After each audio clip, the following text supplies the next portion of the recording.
Hi friends, ഇന്ന് നമുക്ക് കിട്ടിയത് കാരമീനാണ്. ഇത് നമുക്ക് കൂട്ടാൻ വയ്ക്കുകയും വേണം, പൊരിക്കുകയും വേണം. കാണാം. ഇപ്പം നമ്മുടെ കഴുകി വൃത്തിയാക്കിയിട്ടുണ്ട്. ഇത് തലയും അങ്ങനെ കനം കുറഞ്ഞ ഭാഗങ്ങൾ കൂട്ടാൻ വയ്ക്കാനായിട്ട്, ഇത് പൊരിക്കാനായിട്ട് മാറ്റി വെച്ചിട്ടുണ്ട്. നല്ല കട്ടിയുള്ള കഷ്ണങ്ങൾ. ഇത് ചട്ടി ചൂടാകുമ്പോൾ 1 സ്പൂൺ വെളിച്ചെണ്ണ ഒഴിച്ചിട്ടുണ്ട്. 1 സ്പൂൺ വെളിച്ചെണ്ണയിൽ കുറച്ച് മല്ലി,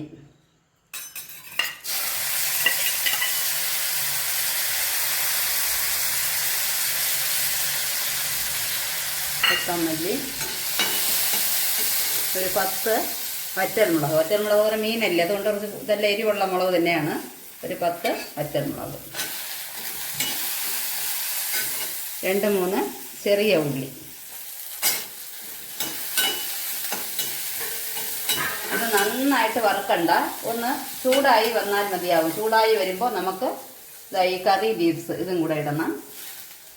ഇട്ട് നന്നായിട്ട് വറുക്കണ്ട, ഒന്നത് ചൂടായി വരണം, അത്രയേ ഉള്ളൂ. എന്നിട്ട് അങ്ങനെ വന്നിട്ട് ഇത് തണുക്കണം. തണുത്തിട്ട് ഇത്ര തേങ്ങ, ഇതാ ഒരു 2 സ്പൂൺ തേങ്ങയേ ഉള്ളൂ. ഈ തേങ്ങയെ ഇത് മഷി പോലെ അരയ്ക്കണം, മല്ലിയും മുളകും. എന്നിട്ട് ലാസ്റ്റിൽ ഇതിന് ഒരു അത്ര ഫൈനായിട്ട് അരയേണ്ട, കുറച്ച് തരിതരിപ്പായിട്ട് കുറച്ച് തേങ്ങ, പച്ച തേങ്ങ ഇത്രയും അരച്ച്, ഇത് വാളംപുളിയാണ്. ഒരു വലിയ നെല്ലിക്ക വാളംപുളിയുണ്ട്, കുതിർക്കാനിട്ടിട്ടുണ്ട്. അതും പിഴിഞ്ഞ് അരിച്ചതിൽ ഒഴിച്ചിട്ട് ഈ കൂട്ടും ഒഴിച്ച് ഉപ്പും ഇട്ട് മഞ്ഞൾപ്പൊടി ഇടണം, ഇട്ട് തിളപ്പിക്കണം.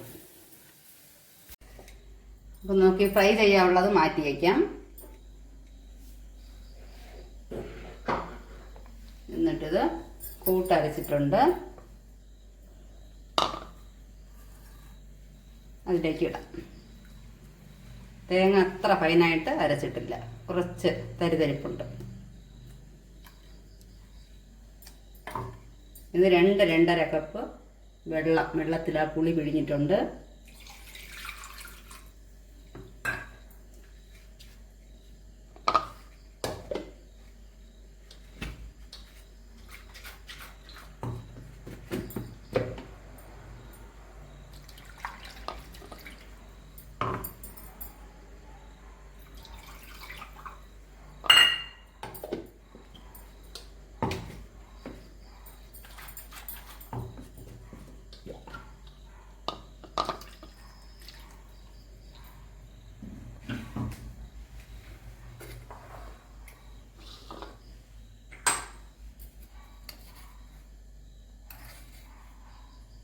ഇത് പൊടി 1 സ്പൂൺ ഇടുന്നുണ്ട്. പിന്നീട് നോക്കിയിട്ട് പോരെങ്കിൽ വീണ്ടും ഇടാം.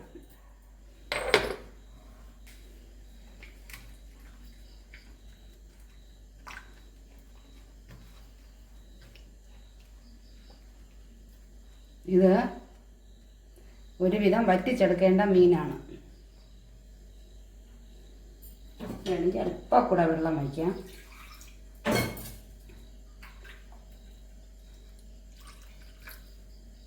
ഒരുപാട് വെള്ളം വേണ്ട.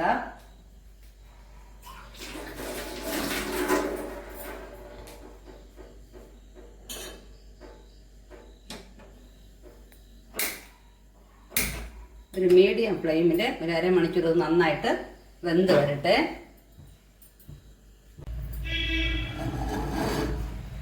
അരമണിക്കൂറായിട്ടുണ്ട്, നന്നായിട്ട് വെന്തു. ഇടയ്ക്ക് ഞാൻ കുറച്ച് മഞ്ഞൾപ്പൊടി, ഒരു 1/4 സ്പൂൺ മഞ്ഞൾപ്പൊടി ഇട്ട് ഒന്ന് കറക്കി വെച്ചായിരുന്നു. അപ്പോൾ ഇത് നന്നായിട്ട് വെന്തിട്ടുണ്ട്.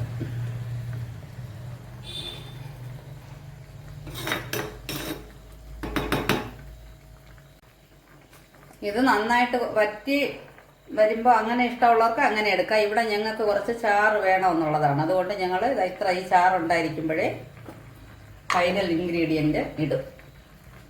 ഒരു 1/4 സ്പൂൺ ഇത് ഉലുവ വറുത്ത് പൊടിച്ചതാണ്, കുറച്ചിട്ടാൽ മതി. ഒരു 2 നുള്ളു മതി.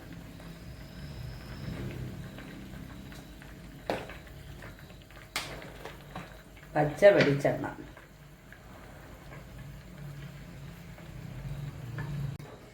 അങ്ങനെ കാര വറ്റിച്ചത് റെഡി ആയിട്ടുണ്ട്. ഫ്രണ്ട്സ് എല്ലാവരും ട്രൈ ചെയ്ത് നോക്കണം. അടിപൊളി ടേസ്റ്റ് ആയിരിക്കും. Okay, bye, thank U.